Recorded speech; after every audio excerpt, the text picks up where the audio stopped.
All right, 1 minute after. Welcome everyone to the Parkinson's Foundation's Mindfulness Monday.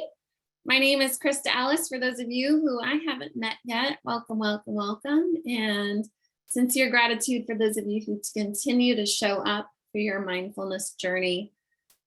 Today, we're going to be talking about healthy versus unhealthy thinking. Really, in more simpler terms, it's about awareness of our thoughts. If you're new here, you might notice that you're muted at this time. You'll be on mute for the duration of the session. It just allows us to hear things nice and clear for the meditation and kind of drowns out any background noise that might be distracting. You'll see that we are a chatty bunch in the chat, so feel free to share where you're from.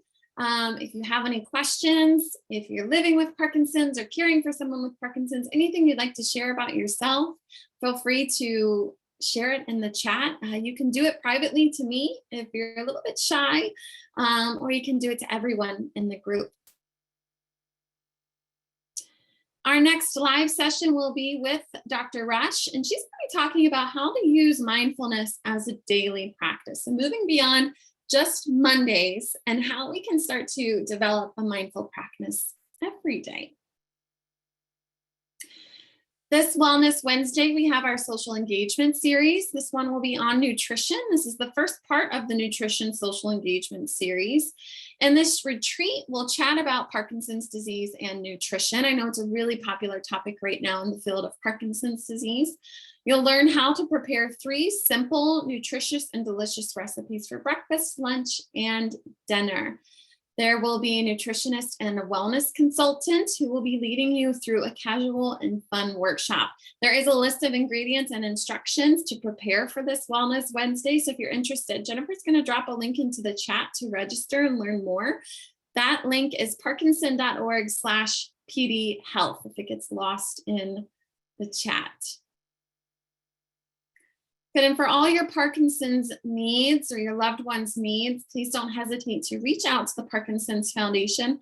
We have a website with extensive content and material that you can refer to for your journey through Parkinson's disease. That website's parkinson.org. We also have a bilingual helpline staffed by Parkinson's specialists. That number's on the screen, 1-800-4PD-INFO if you prefer to write. Helpline at parkinson.org.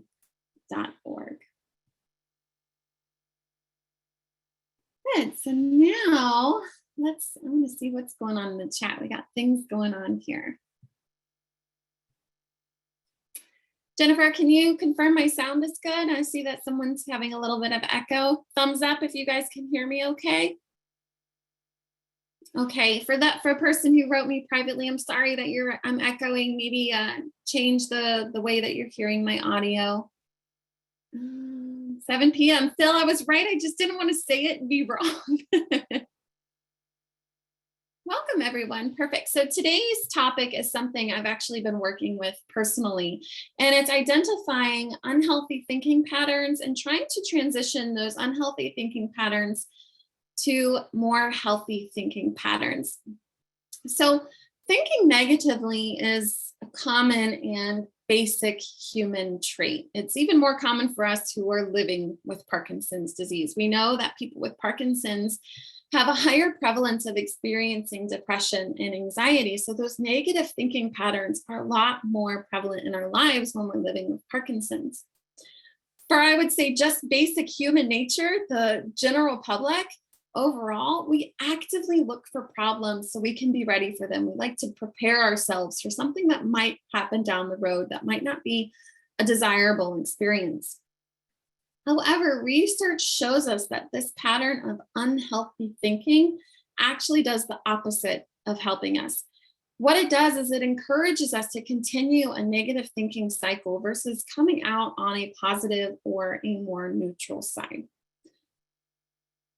Unhealthy thinking makes us more likely to feel down about ourselves, and it makes us less happy in general. So when we recognize our thoughts, recognizing our thoughts and where they're taking us in this kind of stream of consciousness, right? This conversation that we have ourselves is the first step to changing our relationship to those thoughts. What's really beautiful about the brain is that the brain is designed for change. an adaptation. Might gonna throw out a word there that I'm sure most of you have heard, and it's called neuroplasticity. We are able to learn, change, and create new patterns of thinking and new patterns of our behavior. In psychology, therapists use the cognitive triangle to show us how our thoughts, feelings, and behaviors are all interconnected and how they influence one another. So I'm going to share a next slide with you guys to show you guys what this cognitive triangle looks like. I lost my Zoom screen. There you guys are.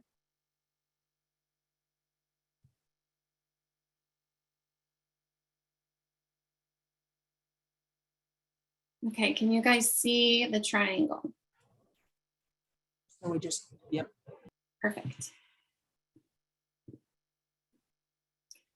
So the cognitive triangle, it's real simple. You see a triangle there written on the screen. And at the top of that triangle are our thoughts. And this triangle shows us that our thoughts are related to our feelings, and our feelings are related to our behaviors. Behaviors are also related to our thoughts, and it all interchanges. So feelings to thoughts, thoughts to behaviors, behaviors to thoughts, it all moves around. And so when we consider this type of diagram, I'm going to walk you through an example on how this diagram kind of works. So you wake up, right? You're feeling tired. This is very common for many of us. You're feeling tired, you're moody and uncomfortable in your body. Say you have a doctor's appointment, or you're visiting with a friend or family for lunch, or you have an exercise class or a support group to get to this afternoon. You wake up feeling tired and moody and uncomfortable in your body, and then your thoughts start up. I don't want to go. I don't know how I'll manage to get through it. I don't feel like being social. I'm too tired to do anything. I should just stay home. We call this your internal dialogue. So that voice that you have with yourself, the person that you're always talking to in your mind, right? Thinking this person in your mind, your internal dialogue, the things that you say to yourself. How many times have you found yourself saying similar things? Don't want to go. I don't know how I'll manage to get through it. I just should stay home.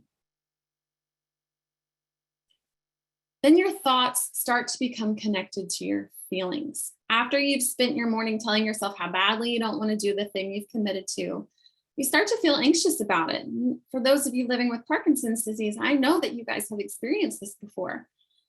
You're quite literally start to feel off because of these thoughts that you woke up with.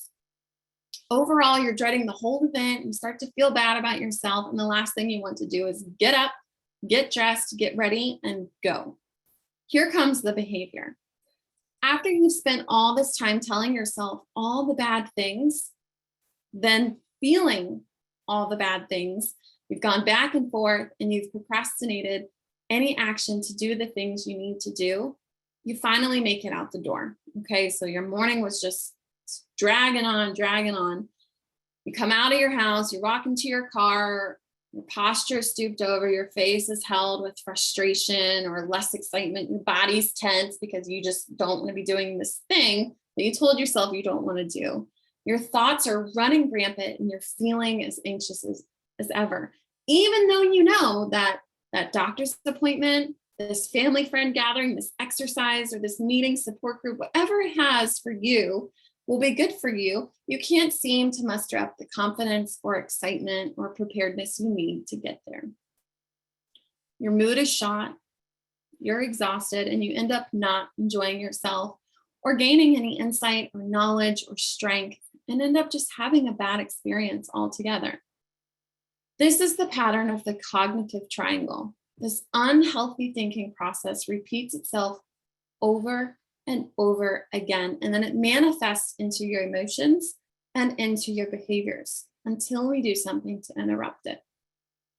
So the change doesn't happen easily. It's rather hard. And I told you guys before, I'm working on this personally. It's an everyday step, right?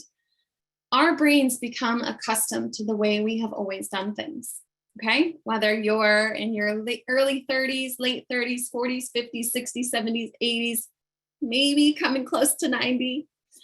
we can change the way that we think about things and the way that we sort of embrace with our behavior and actions and feelings. It takes a lot of active and consistent work over a period of time to disrupt an unhealthy cycle and instill more healthy ways of thinking, feeling, and behaving. So now I want to define what healthy thinking is. Healthy thinking does not mean positive thinking. And I want to be clear because we want to stay out of the positive culture. We are humans. Our emotional spectrum is full. As I said, it's a spectrum. There's good, there's bad, and all the in-betweens. And there's this moment of neutrality, something that a lot of people kind of overlook. When your thinking pattern is in black and white, everything's good or bad, happy or sad, but we don't acknowledge this moment of neutrality when things are just at baseline. No one looks at things positively all the time. Sometimes difficult things happen, like getting a diagnosis of Parkinson's disease, losing your job, not being able to find a doctor that works well with you, not being able to find your Zoom link for Mindfulness Mondays. Worldwide pandemics. It's normal and healthy to feel upset and have negative thoughts when these things happen. It's normal and healthy. Healthy thinking means that we can observe the entire situation and not let the unhealthy thoughts be the only driver in the seat.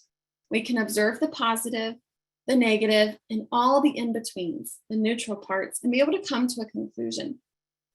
Healthy thinking gives us an opportunity to view the world through a clear lens, not rose-colored glasses or dark shades. I'm going to offer you a quote from Mahatma Gandhi. A man is but the products of his thoughts. What he thinks, he becomes. And we know this is true because people with Parkinson's, oftentimes when they're feeling anxious or stressed, those thoughts and feelings literally manifest physically. Tremors, dyskinesia, freezing of the gait, exhaustion, complete fatigue, unable to sleep. Feelings and thoughts trigger and manifest for some of us living with Parkinson's disease physically. So what you tell yourself, that conversation you have every day internally, little voice, you say, oh, I probably shouldn't put salt on my eggs today. Our inner dialogue, what you tell yourself, affects how you feel and what you will do. So I want to share some common thinking traps that we may fall into from time to time. Some thinking traps, and I want you guys to listen. Overgeneralizing, using words like always, never, and no one. Overgeneralizing. No one listens to me. I'll never be able to run again. I'm always sad. Overgeneralizing. Black and white thinking is right or wrong, good or bad.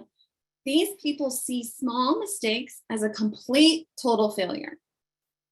Another thinking trap is called labeling, saying only negative things about yourself or others. Oh, I can't believe I made that mistake. I'm so stupid. My husband is such a jerk for not reminding me. So saying negative things about yourself and others. Mind reading. So this is one that I try to communicate very frequently with my loved ones and friends and other people in my life. Mind reading is when you jump to conclusions about what others are thinking about you without any evidence. So for example, you have Parkinson's disease, maybe your gait's a little bit shuffling and you're walking a little bit slower and you think, oh, my daughter must think that I have really severe Parkinson's disease and I'm just slowing her down and I get in her way so much. Mind reading, you're jumping to a conclusion without any evidence of your daughter saying such things. This happens a lot in marriages. You say, like, I assume that my husband's upset about with me for something that you did or whatnot. So mind reading is a common mistake in thinking traps. Fortune telling. This is another one that's popular in Parkinson's disease, trying to predict the future. For example, you get a diagnosis of Parkinson's disease and you immediately jump to the conclusion, I'll never be able to run again. I gave that example previously, but it's saying things like you're not going to be able to do something in the future. Mental fillers. So focusing on negative parts of a situation and ignoring anything positive. So someone says, gives you a compliment and says, you made a really delicious dinner tonight. Thank you. And then your immediate reaction is, oh, they're just being nice. So you're not accepting the compliment. Emotional reasoning. Believing that bad feelings or emotions reflect the situation. So you go into the doctor's office and he says, you're doing really well with your Parkinson's management. Your symptoms are managing really well. But I really think it would benefit you to talk to a psychologist, maybe see a social worker and attend a support group. You had a really good kind of overall experience check-in with your physician, but then you're just ruminating on this one thing that your doctor said that I really think that you should talk to a psychiatrist, psychologist, health counselor. And then your whole experience with that physician just becomes bad or negative. And then the last one is should statements, telling yourself how you should or you must act. So what I'm going to ask for you guys to do now, and we'll follow up with the last part of a thinking trap, is in the chat, share some of those should statements with me that you feel like you might say to yourself on a regular basis. I think one thing that might be common, I think, among over everyone in general public is, I should work out today. I should eat a salad. I should have called my mom. I should have gone to that rock steady boxing class. Kelly, yes, this is such a good one. So Kelly writes, I should keep my worries to myself so I don't trouble others. So now, Kelly, thank you for sharing that. Let's see if we can change that to a more positive, less unhealthy thought. So Brendan says, I should eat better. I should have worked harder at PT today. Right? So think about the evidence. So for example, Brendan says, I should eat better. Give yourself a little piece of, let's say, a moment to reflect on all the things that you have been doing to eat better. Maybe you're eating less, chocolates, or you're not eating after 9 p.m., or you're having more water. So thinking of things that you have done that might look different from day to day. You should stay away from negative thinking. Thank you, iPad, for sharing that. We're going to talk about that a little bit too. I should walk 30 minutes. Yeah. So we see that everybody here has a thought of having this need to do something when you've already done enough. Brendan says, I am drinking more water. Perfect. So there's a perfect turnaround to that unhealthy thought and reshifting the paradigm to something healthy. Perfect, Brendan. Great example. So we can use mindful meditation to help us get out of unhealthy thinking traps. The first thing you want to do is stop telling yourself to stop thinking that way. Okay, so somebody wrote in here, I should stop thinking negatively. I should stay away from negative thinking. When you tell yourself to stop doing something, the method doesn't look at the thought, the evidence that may or may not be there to support it. Why should you stop thinking negatively? When you try and push upset feelings away, this is bad, this is ugly, this hurts, I don't want to deal with this, they're more likely to keep popping up and resurfacing until you give those thoughts, those feelings, those emotions, even the physical stuff, they'll keep resurfacing if you don't give them time to be present and give yourself time to process them. So now, the key focus in mindful meditation, someone asked me this at a presentation recently, what is mindfulness? What is mindfulness? In short, it means to be aware. When you use mindful meditation in this kind of topic, we're using it to be aware of our thoughts. It's the key focus in our mindful meditation, awareness of your thoughts. So shall we practice some mindful awareness? Okay. So you guys know the drill. We've got 9 minutes. We're going to spend at least 7 of them practicing awareness of our thoughts. So find yourself, comfortable in a seat. I love seeing the resituating. Beautiful.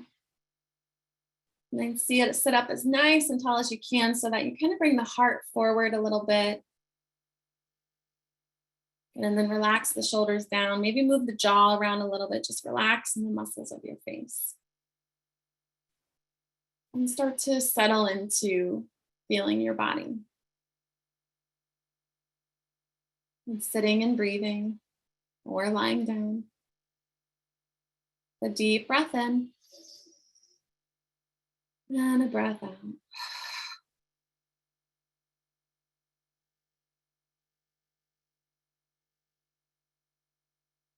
And just becoming aware of any thought that might have creeped up.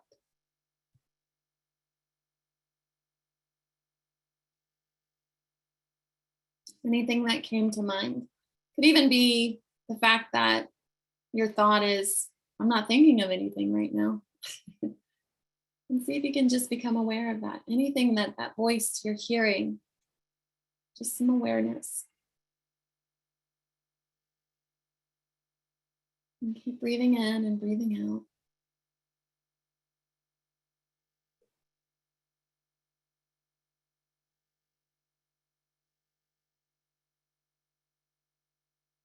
But instead of resting on that thought that you're having, see if you notice that these thoughts are fleeing. I had one thought, and another one comes in to push this one away, almost like leaves on a riverbed. Floating down the stream, breathing in and breathing out. Noticing these thoughts as they come and go.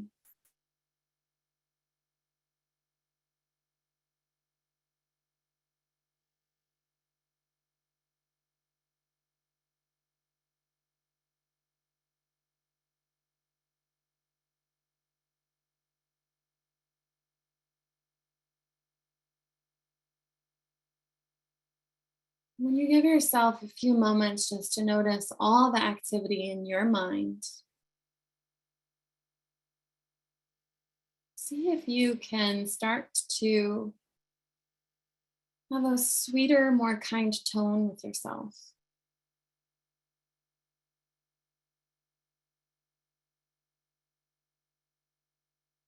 And just for these next few moments that we have together, notice the language that's going on in your internal dialogue.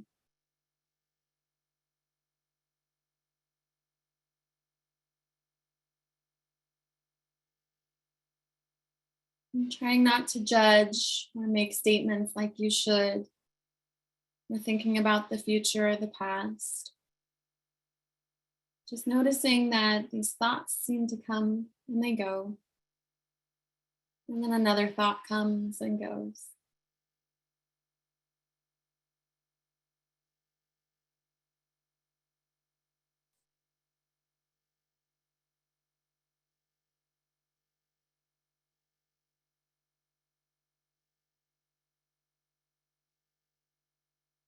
The practice here is just to become aware of all the activity in your mind's voice.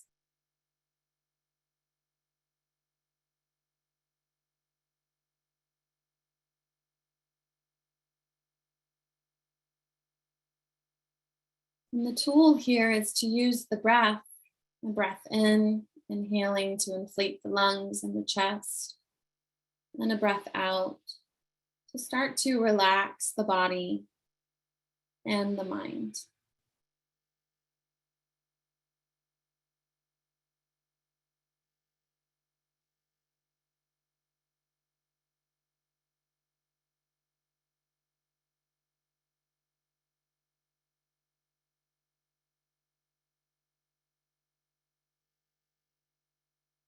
When the dialogue that you have with yourself becomes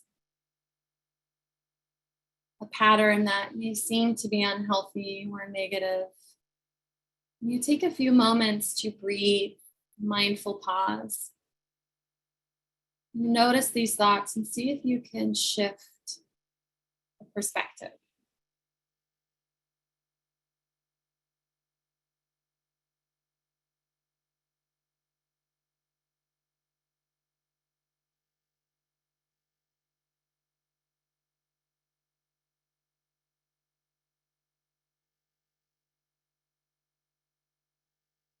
Mahatma Gandhi said, "A man is but the products of his thoughts. What he thinks, he becomes. What she thinks, she becomes. What they think, they become."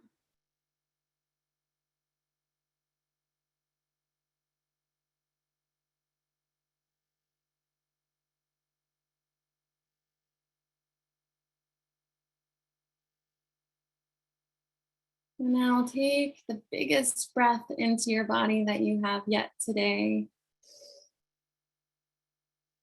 And when you reach the top, just pause for a moment, letting some pressure build. And then let the breath go. Good. Then flutter your eyes open.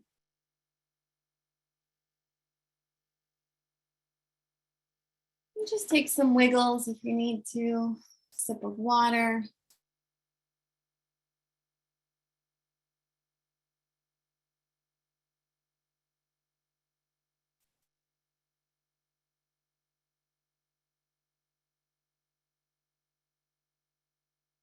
I think that Parkinson's disease offers a very realistic view of the quote that I've been offering by Mahatma Gandhi.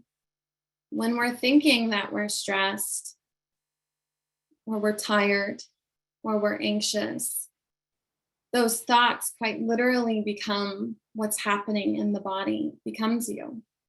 And in Parkinson's disease, when we started, sometimes, for some of us, those thoughts quite literally manifest into physical symptoms. And so if we can use tools like mindful meditation to understand what the thought is, first identify it, and then see if we can use the muscle of the brain to reframe it, can have a very significant impact on Parkinson's symptoms, non-motor and motor symptoms. And these practices can be applied to the general public. So just thinking of how we can be a little bit more aware of our thoughts can literally change the way we feel and the way we move in our daily lives. I see some chats coming in. Marcy says it's hard to meditate when your dog's howling. Perfect. So I'll hang around for 2 more minutes. Why don't we all just take a deep breath in together? And then exhale with a sigh. Good. So next week, Dr. Rush will be joining us again, and we're going to be talking about how to use mindful meditation daily. And if I haven't convinced you enough, we know that mindful meditation does have an impact on Parkinson's disease and everyone around us outside of Parkinson's. So please do join us on next Monday, because I'm sure I'll be learning a few things from her as well.